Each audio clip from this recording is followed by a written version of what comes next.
Cuando se calma el bullicio de la ciudad y se van apagando las luces de la casa, se enciende la luz del entendimiento. Desde este momento comienza Puerto de Libros, Librería Radiofónica, programa que contiene todos sus elementos tipo A. Puede ser escuchado por niños, niñas y adolescentes sin la supervisión de padres, madres o representantes. Comienza Puerto de Libros, Librería Radiofónica.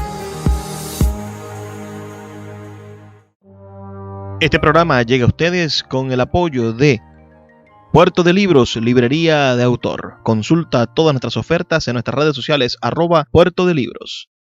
Sultana del Lago Editores, empresa zuliana de servicios editoriales. Conviértete en autor. Contáctalos en su página web sultanadelago.com. Bienvenidos a Puerto de Libros, Librería Radiofónica. Hoy en este programa que vamos a comenzar con muchísimo cariño para todos ustedes, igual que todos los días. Estamos aquí de lunes a viernes, de 9 a 10 de la noche, por la Red Nacional de Emisoras Radio Fe y Alegría. Les habla Luis Peroso Cervantes. Hoy tenemos un invitado que cumplió su palabra, volvió a Puerto de Libros, un segundo programa, y en esta oportunidad vamos a estar conversando sobre algunos temas que, aunque parezcan de la actualidad, pertenecen también a la constante problemática de identidad de nuestro país, porque si bien es cierto que hoy parece que vivimos una crisis pluscuamperfecta, una crisis que pareciese estar siendo narrada constantemente en pasado, presente y futuro. Bueno, es la situación normal de Venezuela. Venezuela no ha tenido muchos periodos de paz. La noche de hoy, en este programa número 316, vamos a tener a una de las personas que más admiro y que ahora me jacto de decir tener una amistad con él. Es el periodista y abogado Juan Carlos Fernández Montoya, quien dirige, coordina, lleva adelante un liderazgo intachable en la ciudad de Maracaibo y que recientemente ha hecho una gira por la ciudad de Caracas, por diferentes medios, y creo que esta Red Nacional de Emisoras de Radio Fe y Alegría puede darle la oportunidad hoy de que conversemos sobre otras ideas. Si ustedes quieren saber sobre la vida de Juan Carlos, pueden recurrir al programa que grabamos con él. Ya les voy a decir qué número es, creo que es el 298, que grabamos con Juan Carlos Fernández, donde hablamos sobre su infancia, sobre su crecimiento, sobre sus estudios, pero hoy sí me gustaría conversar más sobre sus ideas, y por eso te invito, Juan, a que le des un saludo a nuestros radioescuchas, a las personas que a través de la Red Nacional de Emisoras Radio Fe y Alegría se conectan con nosotros. Hola Luis, y a toda la gente que nos escucha a través de este poderosísimo medio de comunicación que es la red de Radio Nacional de Fe y Alegría. De verdad, para mí es un verdadero placer compartir con ustedes hoy en este programa donde seguramente vamos a poder hablar de lo humano y de lo divino, como le gusta trabajar a mi hermano Luis Peroso Cervantes, la comunicación. Bueno, aquí estoy, mi querido amigo, estoy a tu orden. Bueno, Juan, vamos a comenzar por una palabra que a mí me parece muy curiosa, y que a muchos venezolanos en los años 90 les pareció la más dulce y melodiosa idea política. Se llamaba la tercera vía y tenía como principal promotor a un hombre que sigue siendo un tipo intachable. Creo que tuvo 3 periodos al frente del Parlamento británico, el señor Tony Blair. Háblanos de esa tercera vía en la que creíste tú en los años 90. Mira, esa fue, bueno, en primer lugar, mi primera militancia política fue en el movimiento del socialismo, que era una tercera vía, sin duda, una excisión, una división del Partido Comunista Venezolano que se alineó con lo que se llamaba en Europa el eurocomunismo o el eurosocialismo. Era nuestra visión centrista de la política, una visión en aquella época de izquierda, pero de centro izquierda. Luego hubo muchos años después un acercamiento con Hugo Chávez, porque Hugo Chávez tenía en mente las ideas de Tony Blair, que era el primer ministro del gobierno inglés de los laboristas, que era un hombre, no era antimonárquico, pero sí quería modernizar ese país a partir también de la modernización de la propia monarquía, y logró avances muy importantes en Inglaterra. Esa idea a mí me atrajo muchísimo y me inspiró, me animó a trabajar con Hugo Chávez, y exactamente fue desde febrero de 1994 hasta marzo del año 2000 que yo acompañé a Hugo Chávez. Cuando él tomó la deriva cubana, yo renuncié a mi participación en aquel movimiento que había triunfado un año antes en las elecciones de 1998. Entonces, yo sigo creyendo en que tiene que haber una tercera vía, y en Venezuela más. Una tercera vía frente a los radicales de izquierda, de derecha, frente a los radicales de un lado o del otro, porque hablar hoy de categoría de izquierda o derecha no es lo más adecuado para definir la política. Pero sí me coloco en el centro entre quienes quieren o tienen la intención de gobernar a Venezuela de espaldas a una importante porción de la población, yo diría mayoritaria, y entre los que quieren tumbar a ese gobierno e imponer, digamos, un mecanismo de poder también basado en el otro extremo, en el extremismo. Yo ambas cosas las rechazo. Yo milito en una opción de centro, pero no solamente por militar en una opción de centro, sino que yo soy un individuo de centro político. Yo creo en el Estado social de derecho y de justicia, yo creo en la libertad empresarial, pero también creo en la justicia social, y trato de combinar ambas cosas en mis actos y en mis ideas y en las ideas que transmito a los demás. Eso para mí, Luis, es el centro político. Es una visión, los partidos de centro son muy europeos, pero han nacido también unas visiones importantes de centro en Latinoamérica. Yo colocaría a la plataforma democrática que llevó al poder el Frente Amplio uruguayo como una fuerza de centro político importante que proviene de la izquierda, pero rodó muy bien hacia el centro, o se alineó con el centro, y logró un gobierno de justicia social con libertad de acción y de propiedad privada.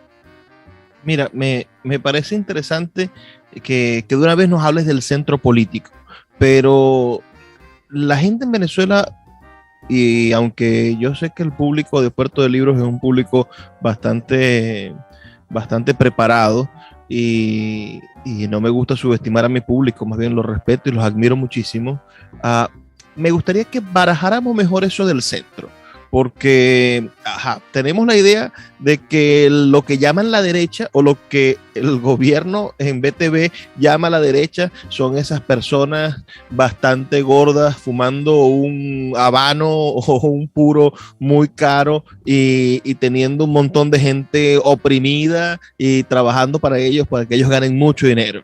Y del otro lado, los de la supuesta derecha llaman a los de la izquierda como personas bandidas de pillaje, que nunca han estudiado nada y que lo que quieren es aprovecharse del trabajo de los demás y defalcar las arcas públicas. Entonces, entre esos dos gritándose y ofendiéndose, ¿qué es el centro? ¿Qué ejemplo podemos dar de un gobierno de centro, de una persona de centro? ¿Qué medidas prácticas podría tener un gobierno de centro en Venezuela?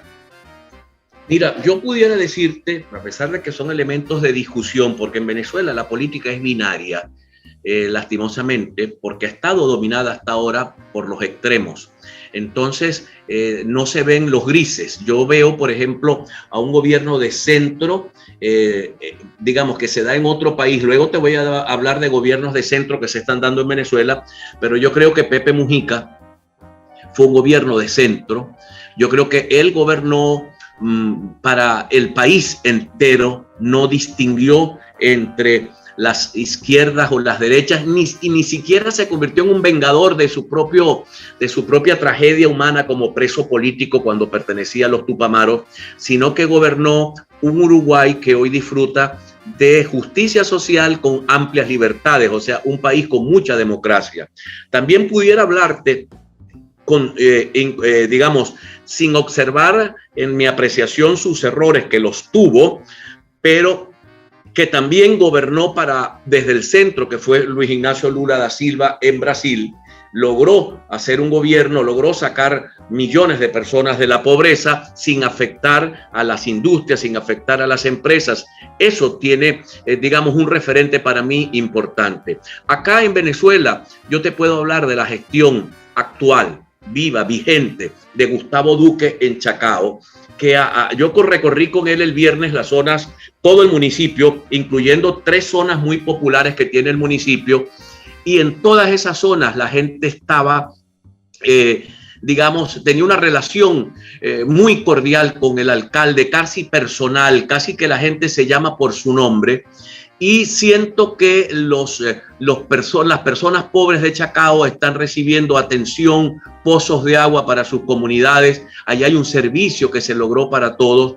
Y también a las personas de posición más acomodada tienen servicios completos, recolección de basura hay en todos lados, hay agua en todos lados. Las calles son inmaculadas, podría yo decir, con respecto a lo que vemos en Maracaibo. Entonces Gustavo no distingue, y yo le pregunté, mira, ¿qué privilegiaste? ¿Privilegiaste a los sectores populares? Y me dijo, claro que en primer lugar atendí a esta gente porque son los que más problemas tienen, pero yo intenté hacer un gobierno y hago un gobierno para todos por igual. Yo creo que esa es la experiencia del centro, esas son mis ideas, eso es lo que yo quiero poner en práctica en Maracaibo. Yo quiero tener una ciudad bonita, yo quiero tener una ciudad próspera, yo quiero trabajar para que en Maracaibo nos sintamos todos hormigas de la misma cueva, yo quiero trabajar para que los pobres tengan condiciones de vida más adecuadas y servicios públicos adecuados, y quiero también que los hombres de empresa puedan prosperar en mi ciudad. Eso es lo que yo defino como una política de centro, y esas son las experiencias, Luis, que observo tanto fuera del país, en Latinoamérica, como dentro del país. Bueno, a los que nos escuchan pueden enviarnos sus comentarios al 0424-672-3597, 0424-672-3597, o en nuestras redes sociales, @Librería Radio en Twitter y en Instagram. Juan Carlos, voy a hacer una pausa. Son solamente 2 minutos para escuchar las campañas de Radio Fe y Alegría, y ya volvemos con más de Puerto de Libros, Librería Radiofónica. Escuchas Puerto de Libros con el poeta Luis Peroso Cervantes. Síguenos en Twitter e Instagram como @Librería Radio. La librería Puerto de Libros, librería de autor, ya se encuentra en el Teatro Baral de Maracaibo. Puedes acercarte al maravilloso espacio del café del Teatro Baral, y allí vas a encontrar un repertorio gigantesco de libros de nuestra librería Puerto de Libros, librería de autor. También puedes solicitar cualquiera de nuestros títulos a través de nuestra página web puertodelibros.com.be, o a través de nuestras redes sociales, especialmente Instagram, @Puerto de Libros en Facebook, Twitter e Instagram. Puerto de Libros, la mayor librería virtual de Venezuela, y ahora también en el Teatro Baral, patrimonio cultural de nuestro país.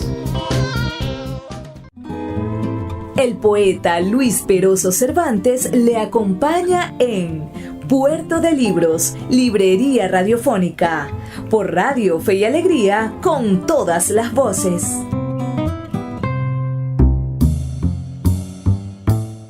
Seguimos en Puerto de Libros, librería radiofónica, con el periodista y abogado Juan Carlos Fernández Montoya, quien está inscrito, señores, como candidato a la alcaldía de Maracaibo por un partido nuevo, por un partido verdaderamente nuevo. Tiene apenas 2 o 3 meses de haberse fundado ahora que estamos grabando este programa.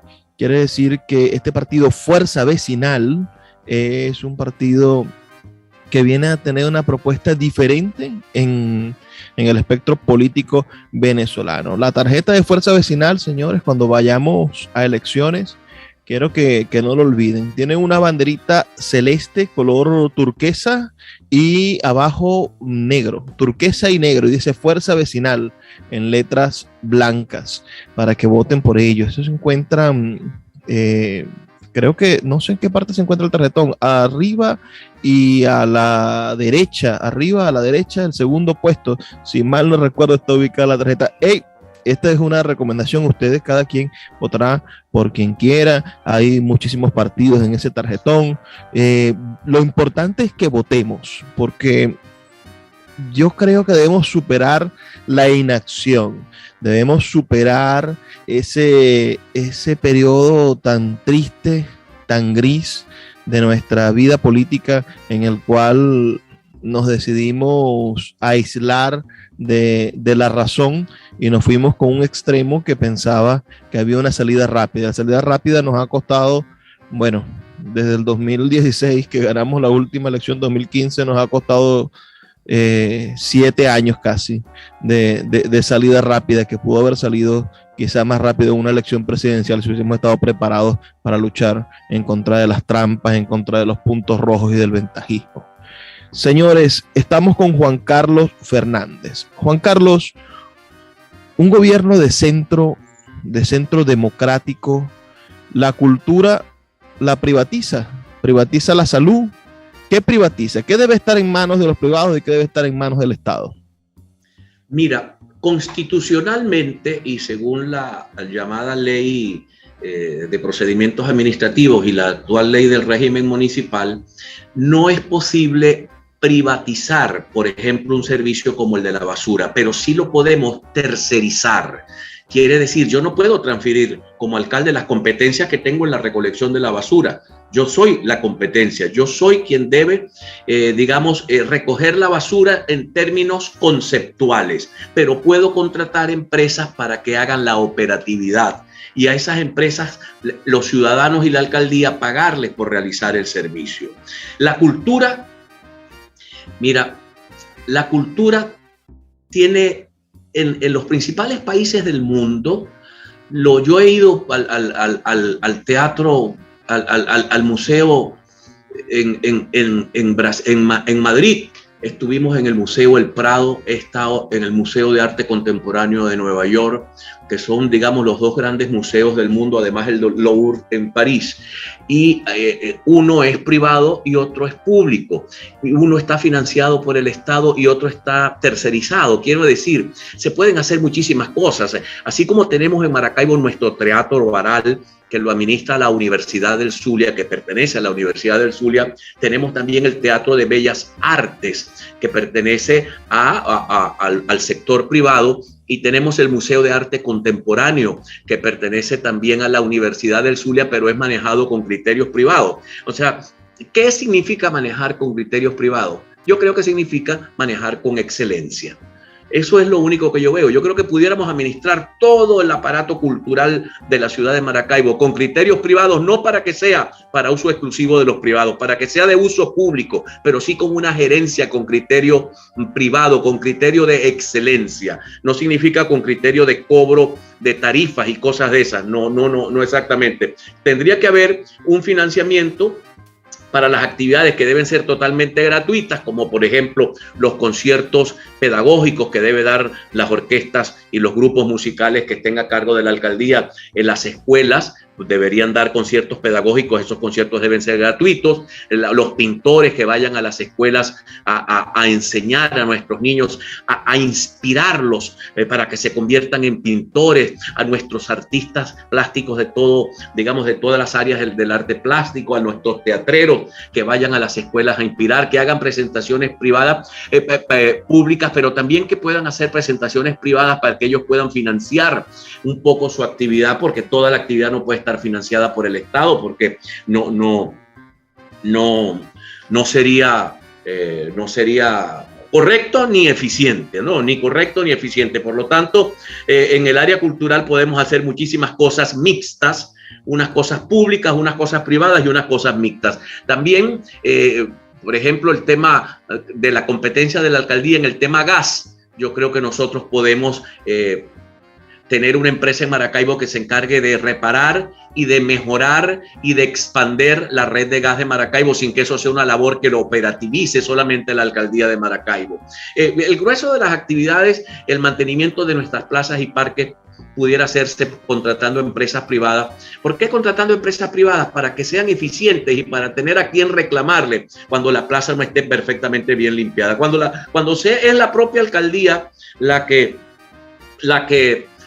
limpia, pues no tiene a quien reclamársele, ¿no? Porque no se va a reclamar a sí misma. Los políticos no son así, nunca se reclaman a sí mismos nada, ni reconocen sus errores. Por lo tanto, yo prefiero que ese tipo de servicios sean servicios tercerizados, que los privados puedan hacerlos eficientemente, generar empleo aguas abajo y que no sea una carga económica para la alcaldía, sino que sea una actividad que paguen los ciudadanos, que la alcaldía subsidie a los sectores más desposeídos, pero los que puedan pagar que paguen, y que el sector privado realice tanto la recolección de basura como el mantenimiento de plazas y parques, como el servicio de gas en la ciudad. Esa es mi visión de la privatización o no de las cosas, Luis.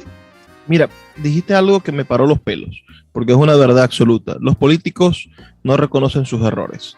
Y yo creo que estamos viviendo las consecuencias de eso mismo.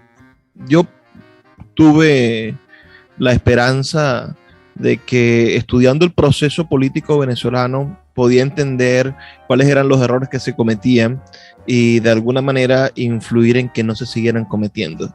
Lo cierto es que parece que estuviésemos envueltos en la misma mortaja y fuésemos el mismo cadáver condenado al mismo padecimiento año tras año.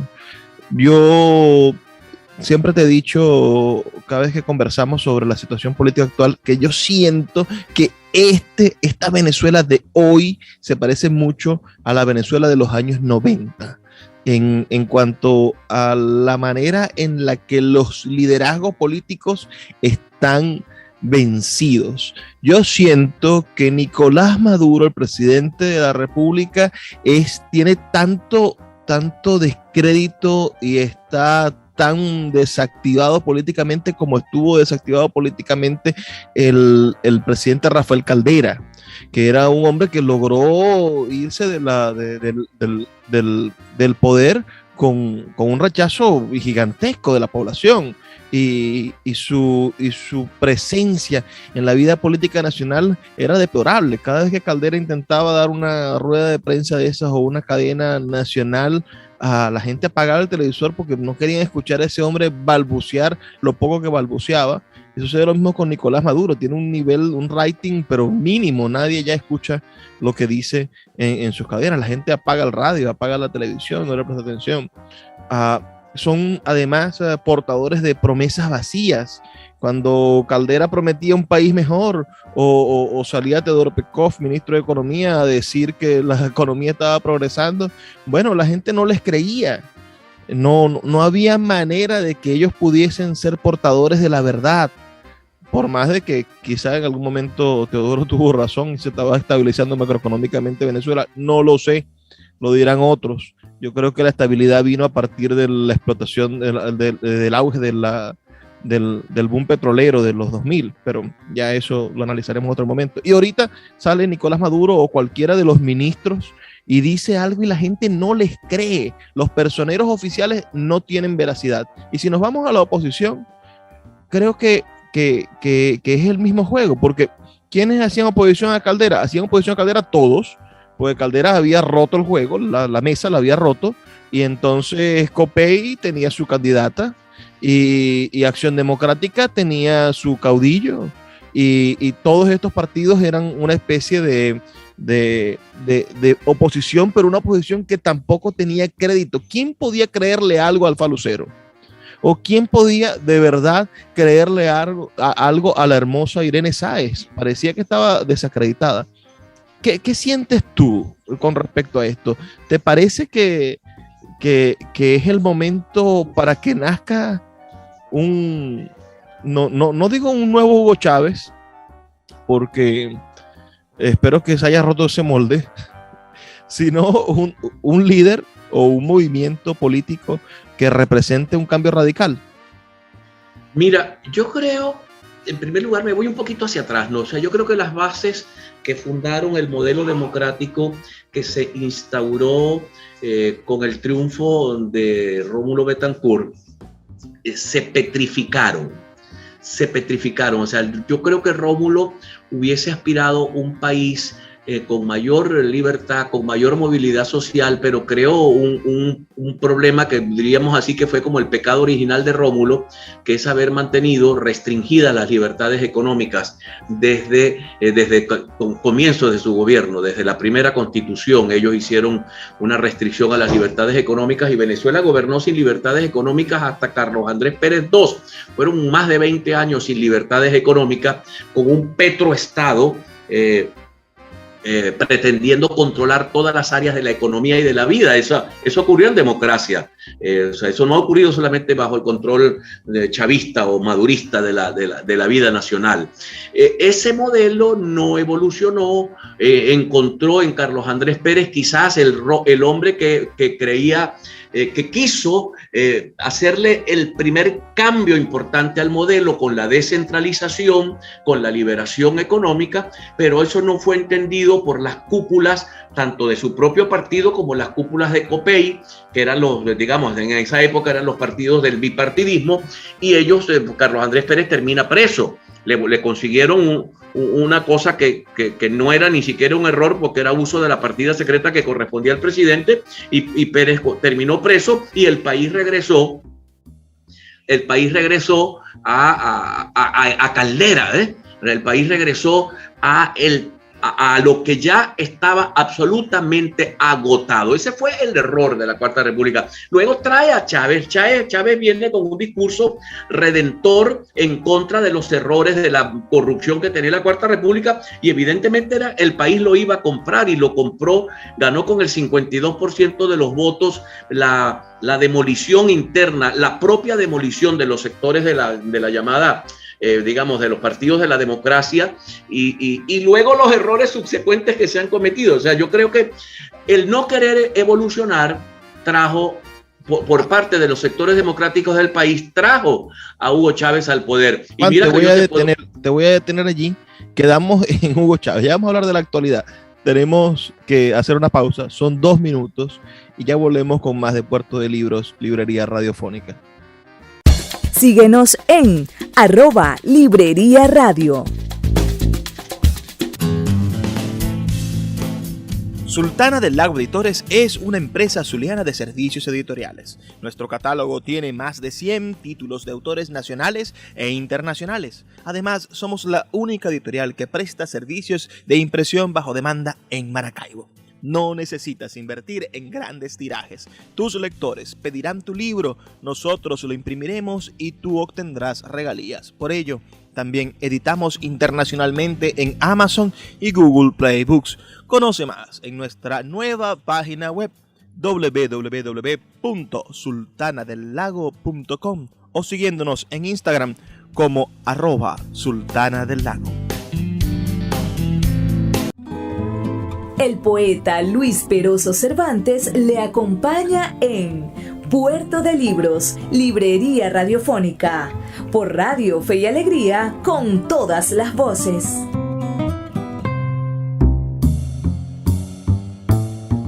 Seguimos en Puerto de Libros, Librería Radiofónica. Estamos con Juan Carlos Fernández, candidato a la alcaldía de Maracaibo por el partido Fuerza Vecinal. Y estamos hablando de una cosa muy interesante. Nos estabas diciendo, bueno, la manera en la que está agotado el modelo de los años 90, y yo te preguntaba si estamos viviendo una réplica de ese proceso. Cuéntame un poco, y la pregunta era, ¿tú crees que estos dos paralelismos, 90 y primeros años de esta segunda década del 2000, va a traer como consecuencia el nacimiento o el surgimiento de un nuevo liderazgo emergente como lo fue Chávez en su momento? Bueno, yo te diría que ya lo estamos viendo. que ya lo estamos viendo, cuando observamos, le damos lectura a las encuestas, lectura profunda a las encuestas, nos damos cuenta que los propios partidos de la oposición tienen el mismo o más nivel de agotamiento que el propio partido de gobierno. O sea, en este momento el sistema muestra los mismos, digamos, los mismos niveles o las mismas características de agotamiento que el sistema tuvo en el año 1900, digamos, en el crack de 1998, que tuvo su primera gran señal de la caída del modelo petrolero en el año 1983 con Luis Herrera Campins. Entonces surgen fuerzas de centro que hoy están avanzando con mucha velocidad y ojalá que no cometan los mismos errores. O sea, ser alternativa en Venezuela tiene que ser una real alternativa y no una alternativita que se disfraza de alternativa y luego engaña al país y vuelve a repetir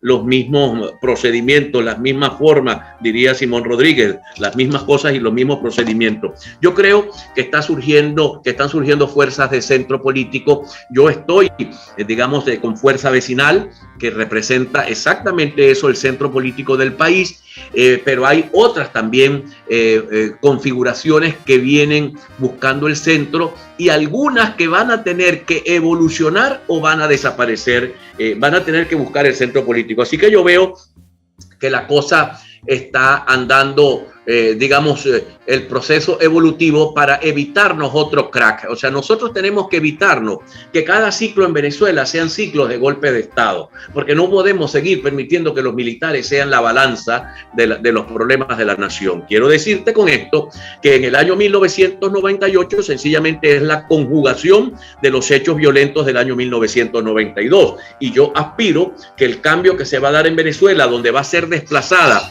la actual cúpula de poder, pero también va a ser desplazada la actual cúpula opositora, se dé sin intervención militar, se dé bajo los mecanismos democráticos y que nuevas fuerzas emerjan y no solamente propongan cambios en el país, sino que le den esos cambios que hoy necesita la sociedad.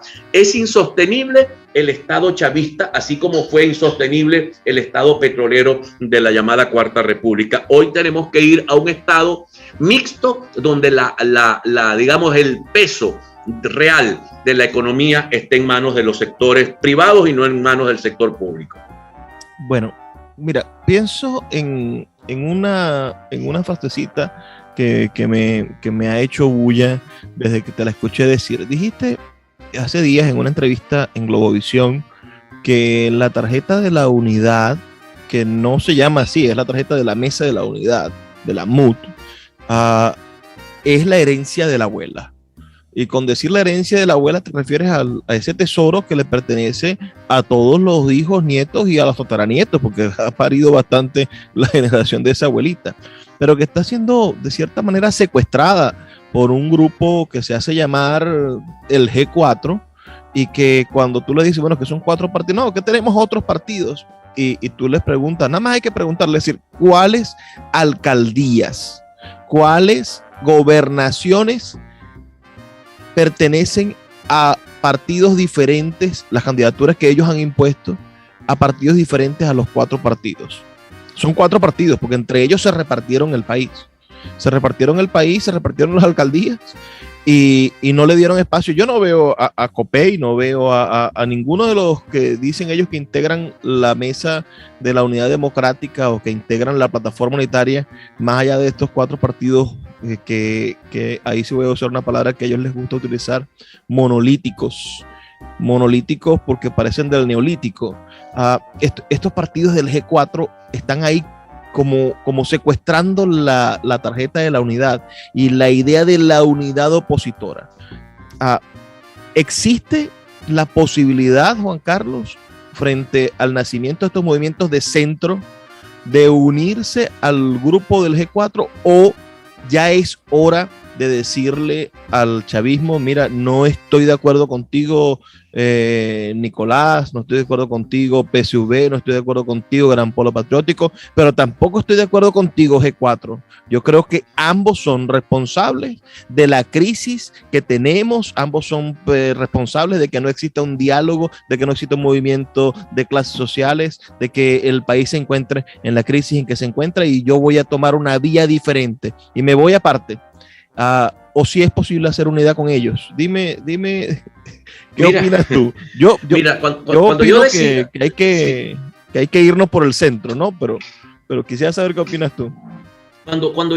Yo decía en un programa en Globovisión, la herencia de la abuela, es porque la tarjeta de la Mesa de la Unidad pertenecía a la unidad que se creó en el año 2015 y no a lo que tenemos ahora en el año 2021. La unidad del 2015 era la unidad total de los factores democráticos, de los factores opositores de Venezuela, no solamente los partidistas, sino los empresariales, los gremiales, todos ellos se unieron para generar una visión de aquí estamos todos juntos. Y eso dio un triunfo monumental a las fuerzas democráticas en el año 2015, cuando Ramos Ayub, que fue quien ordenó la desaparición por un mensaje público de la Mesa de la Unidad Democrática, pues entonces desapareció y apareció eso que llaman el G4. Quisieron crear algo que se llamaba el Frente Amplio, pero dominado desde 4 partidos políticos que dicen que son los que tienen la mayoría parlamentaria porque obtuvieron la mayor cantidad de parlamentarios en el año 2015 con la tarjeta de la MUD, y allí nunca se distinguió a quién se le estaban dando, a qué partido se le estaba dando. Esa eran los votos de la unidad. Ahora ellos pretenden, utilizar esa tarjeta para apenas 4 partidos. Entonces se están robando la herencia de la abuela. Era cuando yo decía, se están cogiendo la herencia de la abuela porque se la están dejando a algunos nietos y a algunos hijos, pero no a todos los que fueron parte de aquella conformación política llamada Mesa de la Unidad. La Mesa de la Unidad hoy no existe en el panorama, por lo tanto, decir que ellos son los herederos de eso es mentirle al país. Luego, mira, la actitud antidemocrática ha sido brutal en la selección de los candidatos, brutal en la repartición del país. Se han repartido el país como si fuesen barajitas de monopolio. Es tantos alcaldes para ti, tantos alcaldes para mí. Y bueno, las primarias que se realizaron hace unos días atrás en el Zulia demostró, por ejemplo, que partidos como Primero Justicia, que eran, y ellos dicen que son la primera fuerza nacional, resultó totalmente derrotada en las elecciones primarias que se realizaron en 5 municipios en Maracaibo, lo cual significa que esas mayorías ya no son tales mayorías, que la cosa se movió, pero no permitieron, en medio de su gigantesco egoísmo, que participaran otras expresiones de la política. En el caso nuestro, en Maracaibo, no solo no nos dejaron participar, sino que no dejaron hacer primarias donde hubiésemos ganado ampliamente y donde vamos a ganar ampliamente además la alcaldía, porque gracias a Dios el pueblo va a dar la lección. De eso estoy completamente seguro. Bastaba leer los mensajes que recibían los líderes políticos, los ganadores y los perdedores en ese momento con respecto a Maracaibo, y de cada 100 mensajes en Instagram, más de 90 eran exigiendo que se respetara la voluntad popular en Maracaibo.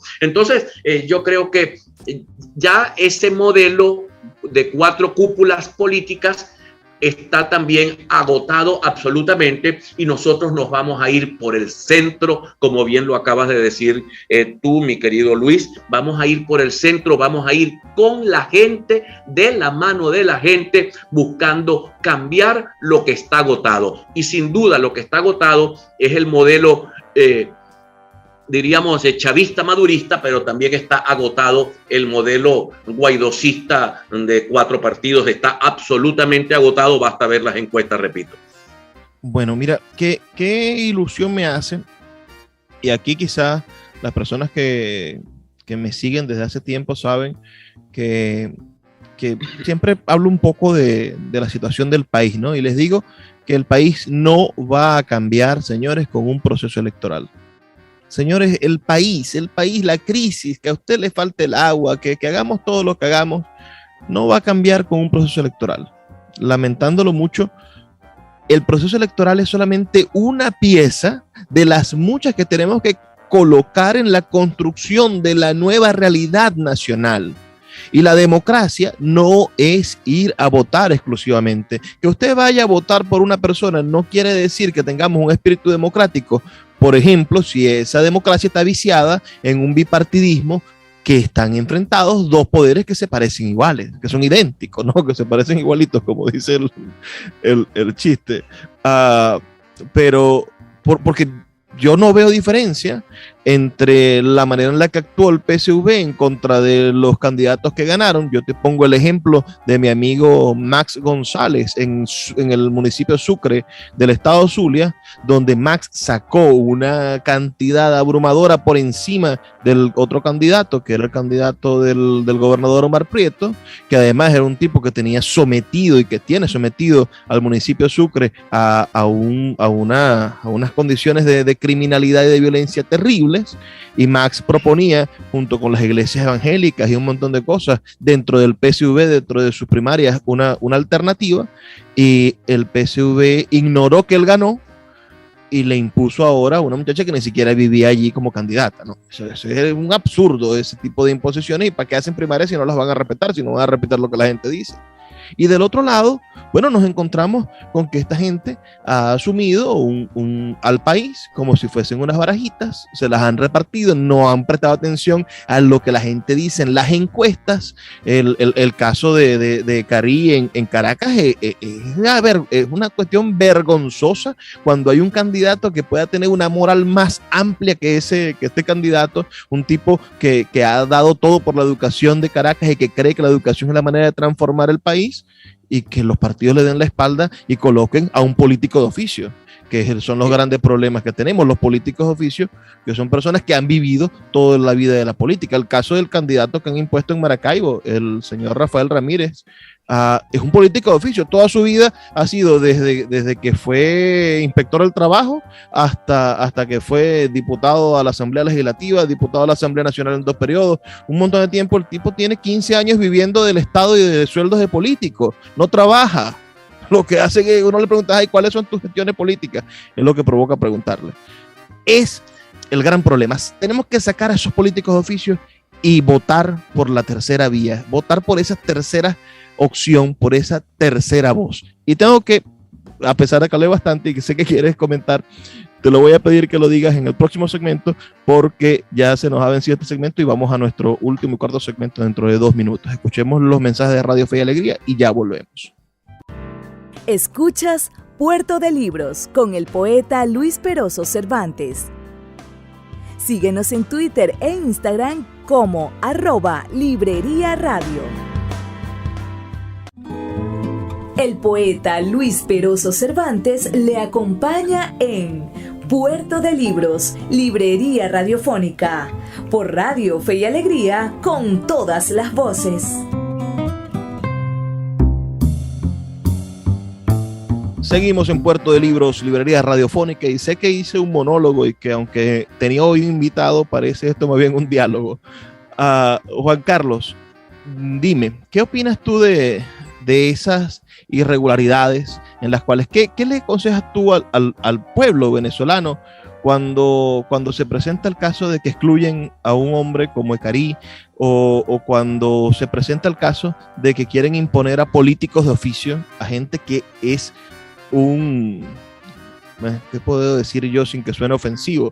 Pero es que provoca ofenderlos. A esta gente que ha vivido toda la vida de tener un cargo político, de elección política, y que no se cansan de ofrecer su nombre. Porque si un hombre ya fue diputado, pongo el ejemplo de Tomás Guanipa, un hombre que ya fue diputado durante 5 años y que en esos 5 años no promulgó una sola ley, no logró ni un solo objetivo político y ahora quiere ser alcalde de Caracas para romper con la unidad y con la mayoría de lo que la gente quería. ¿Qué le propone Juan Carlos Fernández al pueblo realmente?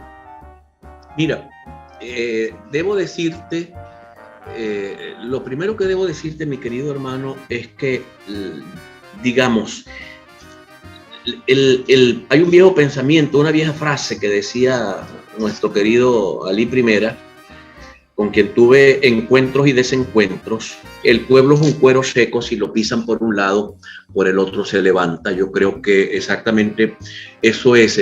El pueblo de Caracas no va a admitir, no va a tragarse esa espada de mi buen amigo Tomás Guanipa, porque Tomás es amigo mío, pero legalmente no puede ser candidato a alcalde de Caracas por una razón, porque no ha vivido los últimos 3 años en Caracas como la ley obliga, porque él ha estado en el exilio en Colombia, ha vivido en la ciudad de Bogotá los últimos 3 años.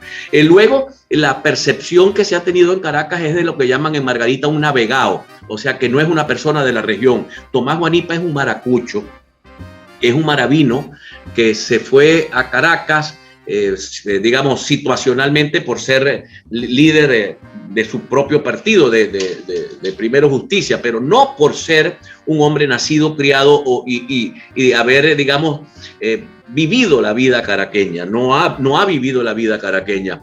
Por lo tanto, Caracas no lo percibe como propio, a diferencia de Antonio Ecarri o del propio joven Patiño de Primero Justicia que renuncia. Pero si me permites hablar de Antonio Ecarri es un caraqueño, ha estado toda la vida luchando por Caracas, ha estado toda la vida en el área educativa, es un hombre que vive de su trabajo, de su trabajo privado, es un hombre que trabaja también la actividad educativa con mucha fuerza, pero sin fines de lucro.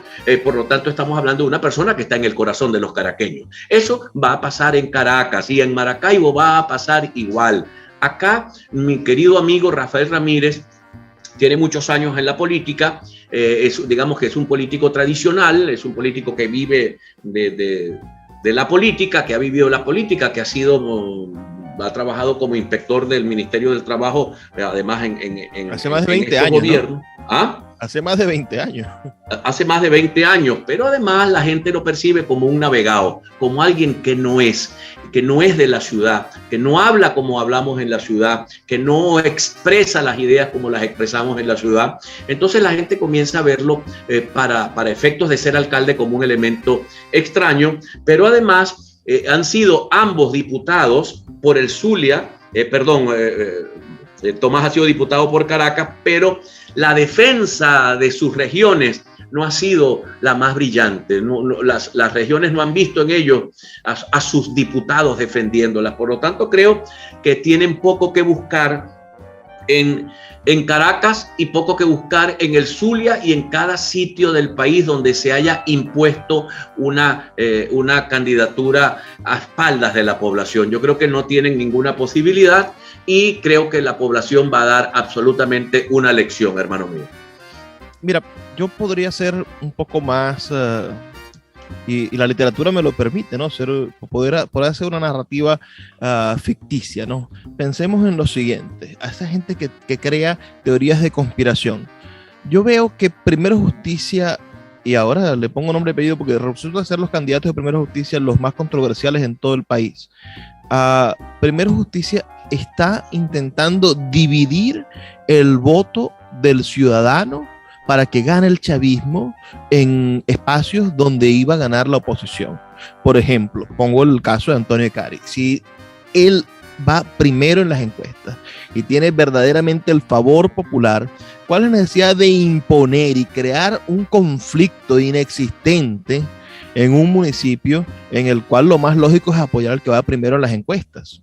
Sucede lo mismo en Maracaibo. Imponer al candidato, a este señor, este político de oficio, que es el candidato de Primero Justicia Maracaibo, a mí me parece que es una manera de dividir y de darle ventaja al chavismo. Poner a una persona que no tiene oportunidades de ganar, como Rafael Ramírez, a la alcaldía de Maracaibo y enfrentarlo a la opción de Juan Carlos Fernández. Además, negarle todas las posibilidades a Juan Carlos Fernández de conseguir la unidad, porque si es algo ha sido constante y lo hablamos en nuestra entrevista pasada, y cualquier persona que vea tu programa de televisión también se da cuenta, que tú has todos los días procurado la creación de un método democrático para la unidad en Maracaibo.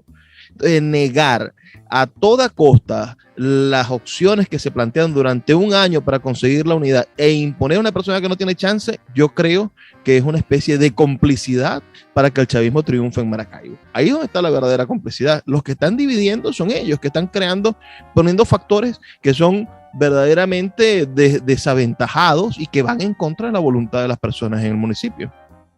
Bueno, yo te diría que son los mismos factores que en el año 2017 conspiraron para que no hubiese participación. Los mismos factores que no solamente conspiraron para que no hubiese participación en las elecciones de alcalde, sino que fueron los mismos factores que abandonaron a la región zuliana al no quererse, digamos, al no quererse presentar ante un organismo que realmente era un organismo detestable, en mi opinión, pero que era más importante el resultado que los principios que blandía el gobernador electo en aquel momento. Por lo tanto, esos mismos sectores que luego no quisieron participar en las elecciones de gobernadores y de gobernador del Zulia, con Manuel Rosales como candidato y con Juan Carlos Fernández como candidato a alcalde de Maracaibo, y que hicieron que perdiéramos las elecciones, porque yo perdí Maracaibo por 14,000 votos. Es una cosa ridícula, una cifra pequeñísima, que fue culpa de los que no quisieron, de los que orientaron a sus militantes para que no fueran a votar. Bueno, esos mismos hoy vienen a decirle al Maravino: aquí estamos libres de polvo y paja, no ha pasado nada, nosotros seguimos siendo el rey. Yo creo, hermano, que ya no. Yo creo que el tiempo se agotó, que el tiempo se les agotó absolutamente, y que el país va, y la ciudad de Maracaibo y la ciudad de Caracas van a decantar por elegir alcaldes, a candidatos que van a derrotar tanto a la cúpula chavista o a la cúpula madurista como a la cúpula de los 4 partidos que se hace llamar G4. Yo tengo la corazonada y estoy además trabajando con todo mi empeño para que sean derrotadas ambas cúpulas. Y eso le da entonces sentido a lo que nosotros venimos comentando en este programa desde hace mucho tiempo. Este es un paso, señores. Elegir al candidato adecuado, elegir al concejal adecuado, preguntarle al concejal: ¿y usted cuál fue el último libro que se leyó? Preguntarle al candidato a gobernador: ¿y cuántos libros tiene usted en su biblioteca? ¿Cuáles son sus títulos universitarios? ¿A qué se dedica? ¿De qué vive, señor gobernador? Porque es muy fácil a decir, como dijo Claudio Fermín: yo vivo de mis amigos. Yo creo que no podemos permitir más gente que viva de sus amigos, ni gente que tenga aspiraciones de quedarse en un cargo simplemente para poder seguir cobrando el sueldo de diputado o el sueldo de concejal o el sueldo de alcalde. Tenemos que tener profesionales que desarrollen sus actividades y que sean ejemplos de la ciudadanía. Aquella crítica eterna a los sacerdotes, ¿no? Y decirle: ¿qué va a saber un sacerdote de una vida en familia si nunca se ha casado y no ha vivido con una mujer? En el caso del ejemplo que debemos dar nosotros como ciudadanos. Ir a votar este 21 de noviembre, amigos que nos escuchan, es solamente un paso en la transformación cultural de nuestro país. Y va a ser un paso en la transformación cultural del país tanto y en cuanto vayamos a elegir a los candidatos y votemos por los candidatos que representan esa transformación cultural. Si vamos y votamos por la misma clase política vencida, gastada, si volvemos a votar por las mismas personas que le han venido haciendo daño al país, vamos a caer en el mismo círculo vicioso y Venezuela jamás va a poder progresar, jamás va a poder tener la oportunidad de tomar un camino diferente, porque vamos a estar caminando en círculos. Votar por la gente del G4 y votar quizá por la gente, no sé si todos, por la gente del Gran Polo Patriótico, como se hacen llamar, quizá no conozco todos los candidatos, sea seguir repitiendo los mismos errores. Tenemos que observar entre toda la lista, quizás en el G4 hayan personas diferentes, quizás en el Gran Polo Patriótico hayan personas diferentes, pero sobre todo prestar atención a las terceras opciones y darnos la oportunidad de encontrar una manera diferente de hacer nuestro deber ciudadano, que es el voto.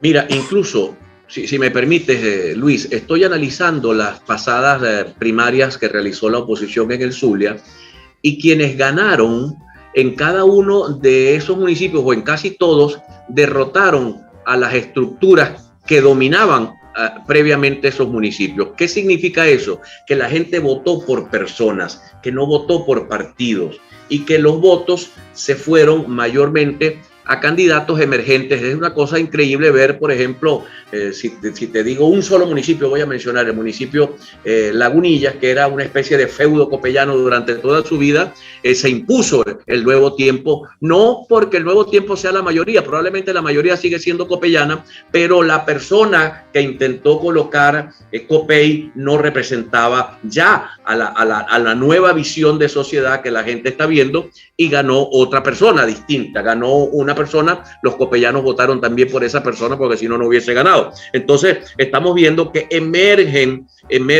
estamos como en la sociedad no de los partidos, la sociedad política no de los partidos, sino de las personas. Y yo creo que eso es importante y estoy seguro que se va a mantener para las elecciones del 21 de diciembre. Y esperemos que se mantengan para las próximas elecciones, porque no podemos permitir que el próximo Mesías nazca de otro golpe de Estado. Debemos permitir que nuestros próximos líderes sean resultado de los procesos electorales. Nos quedaron muchas cosas en el tintero, Juan Carlos, se nos acaba el tiempo, pero voy a rescatar una idea de nuestro amigo, de nuestro amigo Chugo Torrealba, que decía que el 22 de noviembre va a amanecer un panorama diferente de la oposición venezolana. Y allí vamos a poder decir con propiedad cuáles son los verdaderos partidos que representan la voluntad de la gente y cuáles queremos que sean nuestros nuevos líderes. Yo estoy seguro que en Maracaibo y en la mayoría de los estados o municipios donde Fuerza Vecinal tiene representantes, va a haber una victoria. Y si no hay una victoria, vamos a tener, nuevos representantes de la política opositora diferentes hacia ese nuevo modelo cultural que necesitamos para ser un país mejor.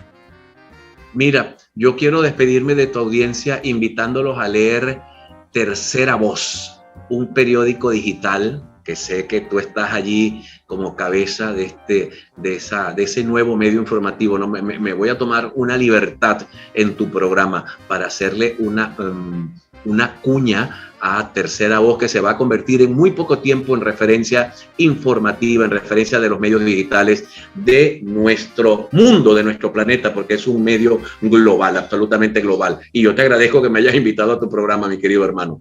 Bueno, pero antes de que termine el año tenemos que hacer una tercera ronda, un tercer round de conversaciones. Muchas gracias a todos los que estuvieron con nosotros. Los invitamos a dejar sus opiniones al 0424-672-3597 y me despido como siempre